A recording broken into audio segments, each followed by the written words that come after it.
ಕರ್ಕೊಂಡು ಹೋದೆ ಅಂತ ತಾನೇ ನಿಮಗೆ ಕಷ್ಟ ಆಗ್ತಿರೋದು. ನೋಡಿ ಏನಿದು, ಇದು ಪನ್ನೀರ್ ತರ ಕಾಣುತ್ತೆ. ಏಯ್ ತಿನ್ಬೇಡ. ಏಯ್ ಛೋಟು, ಹೇಳಿ ಸರ್. ಇದು ಚಿಲ್ಲಿ ಚಿಕನ್.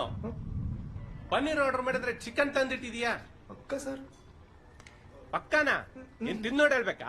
ಉಗಿ ಉಗಿ ಅದನ್ನ ಉಗಿ. ತಿನ್ಬೇಡ ಅಂತ ಹೇಳಿದ್ರೆ ರಾಮ್ ರಾಮ ಬಡ್ಕೊಂಡೆ. ಉಡುಪಿ ವಿಹಾರಕ್ಕೆ ಹೋಗೋಣ ಅಂತ ನನ್ ಮಾತು ಎಲ್ಲಿ ಕೇಳ್ತೀರಾ? ಈಗ ನೋಡಿ. ಏಯ್ ಮ್ಯಾನೇಜರ್ ಕರಿ, ಮೊದ್ಲು ಇವ್ರು ಕನ್ನಡ ಹೇಳ್ಕೊಡ್ಬೇಕು. ಮೊದ್ಲು ನಿಮ್ ಮಗನ್ ಕಲ್ಸ್ಕೊಡಿ. ಕನ್ನಡದಲ್ಲಿ 17 ಮಾರ್ಕ್ಸ್ ತಗೊಂಡಿದ್ದಾನೆ. ಹೇಳ್ಕೊಟ್ರಾಯ್ತು ಬಿಡು, ಕಲ್ಸೋಣ. ಸರ್ ನಮ್ ಹೆಡ್ ಶೆಫ್ ಹೇಳಿದ್ರು ಇದು ಪನೀರ್ ಅಂತೆ. ಏನು ಹೆಡ್ ಶೆಫ್? ನೋಡಿ ಚಿಕನ್ ಇನ್ನೂ ಹಾಡ್ ಬರುತ್ತೆ. ರೀ ಇದು ಹಾರ್ಡಾಗೇ ಇದೆ. ಯಾಕಂದ್ರೆ ಅದು ಡ್ರೈ ಇದೆ, ಅದಕ್ಕೆ ಚಿಕನ್ ಅಲ್ಲ ಪನೀರ್ ಹಾರ್ಡಾಗಿದೆ. ನಾನು ಕೇಳಿದಲ್ವಾ ಡ್ರೈ ಬೇಕಾ ಗ್ರೇವಿ ಬೇಕಾ? ನಮ್ಗೆ ಡ್ರೈನು ಬೇಡ ಗ್ರೇವಿನೂ ಬೇಡ, ಮ್ಯಾನೇಜರ್ ಬೇಕು. ಎಲ್ಲಿ ಅವನು? ಕರಿಯವನ್ನ. ಎಲ್ಲಿ? ಪನ್ನೀರ್ ಆರ್ಡರ್ ಮಾಡಿದ್ರೆ ಚಿಕನ್ ತಂದು ಕೊಟ್ಟು ಇದೇ ಪನ್ನೀರ್ ಅಂತ ವಾದ ಬೇರೆ ಮಾಡ್ತಾನೆ. ಸೋ ಸಾರಿ ಸರ್, ಮಿಸ್ಟೇಕ್ ಆಗಿದೆ, ನಾನು ರಿಪ್ಲೇಸ್ ಮಾಡ್ತೀನಿ.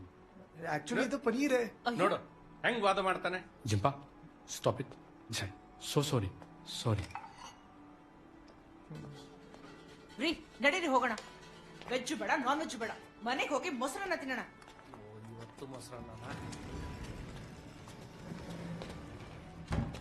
ಇಲ್ಲಿ ತಿನ್ಬೇಡ್ರಿ, ಸರ್ವಿಸ್ ಚೆನ್ನಾಗಿಲ್ಲ.